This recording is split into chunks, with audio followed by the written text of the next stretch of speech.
Oggi Pieve di Soligo è sicuramente un paese internazionale. Sì, lo è perché questa tradizione che è iniziata con questa amministrazione di incontrare le comunità locali, confrontarsi sui temi non solo della cultura ma anche dell'economia, fa di Pieve di Soligo sicuramente delle amministrazioni, uno dei luoghi nel Veneto più attenti all'economia globale, a ciò che succede nel mondo. Questo è un convegno molto interessante, tratta un tema molto sentito nel nostro territorio veneto, cioè quello dell'immigrazione, dell'integrazione. Sicuramente un tema che va affrontato con obiettività. C'è un'immigrazione che negli anni si è integrata molto bene nel nostro territorio. Ricordo che il Veneto è una delle prime regioni in Italia per quello che riguarda l'immigrazione, con l'11% di residenti immigrati.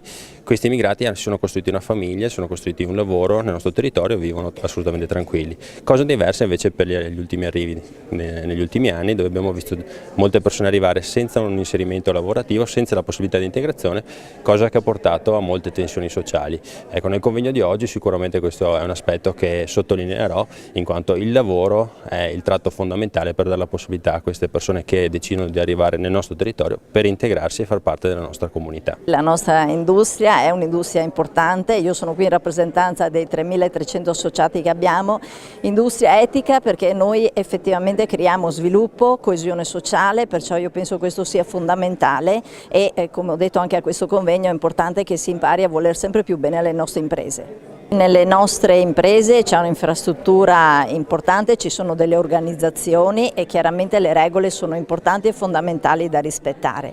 Dopodiché, una volta che le regole sono rispettate, ricordiamoci che prima di tutto noi siamo comunità e perciò all'interno delle nostre imprese quello che da parte nostra vogliamo e cerchiamo sempre di fare è di avere lavoratori che siano felici di lavorare all'interno delle imprese e perciò si creino quelle vere e proprie comunità che sono fondamentali. Ricordiamoci che noi abbiamo un tessuto imprenditoriale costituito da piccole e piccolissime imprese soprattutto e queste gestiscono l'impresa quasi come fosse una famiglia, perciò è un modello di sviluppo effettivamente molto importante e che io direi dovrebbe essere da esempio anche per molti altri paesi. Italia e Marocco condividono non soltanto il mar Mediterraneo ma anche le tradizioni, sono due comunità che devono andare d'accordo e devono cooperare.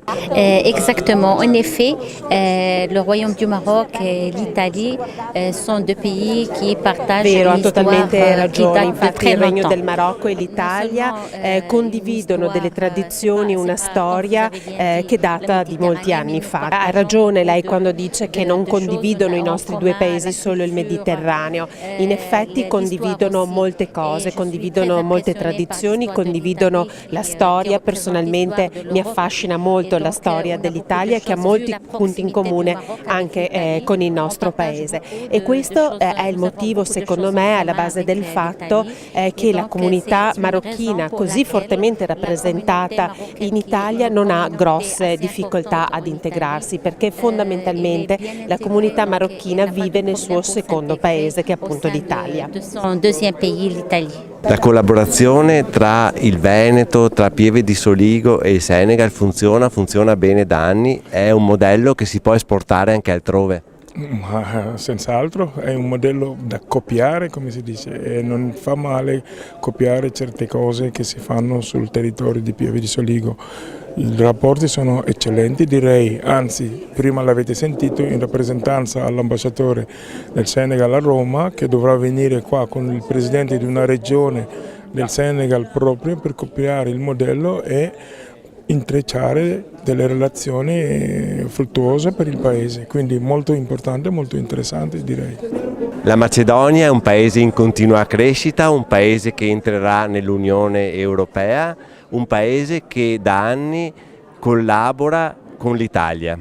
Pa Makedonija posle referenduma na 30. septembri i glasanjето во парламентот каде што Col voto di 30 settembre Macedonia ha aperto tutte le frontiere, praticamente ha avuto un grande consensus di voto con convinzione di opposizione di dare un sostegno, anche di aver capito questa situazione e con questo già il prossimo anno si avrà una grande potenza di entrare in Europa con altre forze nuove. беше постигнато во овој период во заедничка соработка со дел од пратениците од опозицијата кои дадоа навистина ја разбраа важноста на моментот во кој се наоѓа Македонија. Presidente, lei oggi qui porta i saluti e l'esperienza della Camera di Commercio del suo paese per nuove opportunità.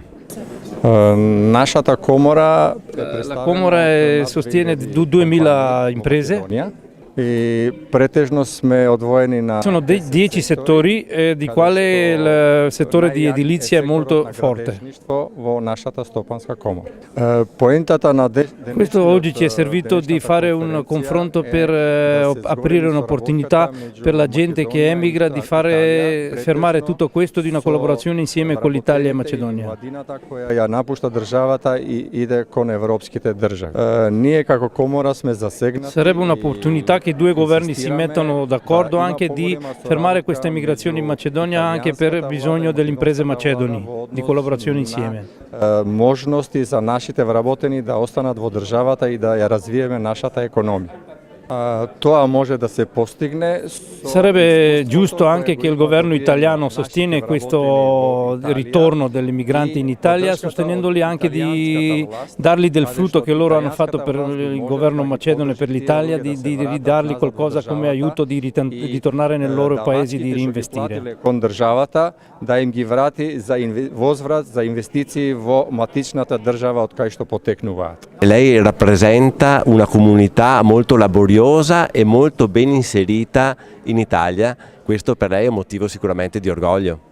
Yeah, thank you very much. Noi apprezziamo moltissimo il fatto che la nostra comunità sia così ben inserita qui in Italia. È certamente una comunità estremamente operosa che si adopera anche nelle fabbriche di vario tipo, per esempio mi viene da pensare all'acciaio, ai mobili eccetera eccetera, e noi ci auspichiamo che questa collaborazione fra i popoli, questa integrazione vada a consolidarsi sempre di più nel futuro. Grazie. For all of this, thank you. Potremmo spiegarla in cifra. In cifre, un quarto della popolazione di Pieve è di origine straniera e 50 ragazzi pievigini nei 2 ultimi anni sono emigrati all'estero per lavorare. Questa è la realtà, un grande mondo in movimento e quindi l'obiettivo di questi incontri è governare questa situazione. Tutto questo lo abbiamo fatto per conoscere, fondamentale conoscere per capire e capire per governare, questo è il nostro obiettivo, indipendentemente dal pensiero se tutto questo va bene o non va bene. Non siamo noi che siamo in grado di governare governare questi grandi flussi di gente, di movimenti. Come possiamo pensare di fermare i nostri ragazzi che vogliono fare esperienze nuove all'estero? Questa è la realtà e il lavoro che abbiamo fatto in questi 4 anni va in questo senso, cioè conoscere e oggi avete visto qualcosa di estremamente straordinario questa settimana, 1400 ragazzi che hanno avuto modo di ascoltare la musica dei diversi paesi, scambi culturali straordinari, uomini di governo qui a Pieve di Soligo a parlare di integrazione ma soprattutto a parlare di lavoro e di collaborazione. Io direi che è stato un grandissimo successo, un successo enorme e vi ringrazio tutti quanti.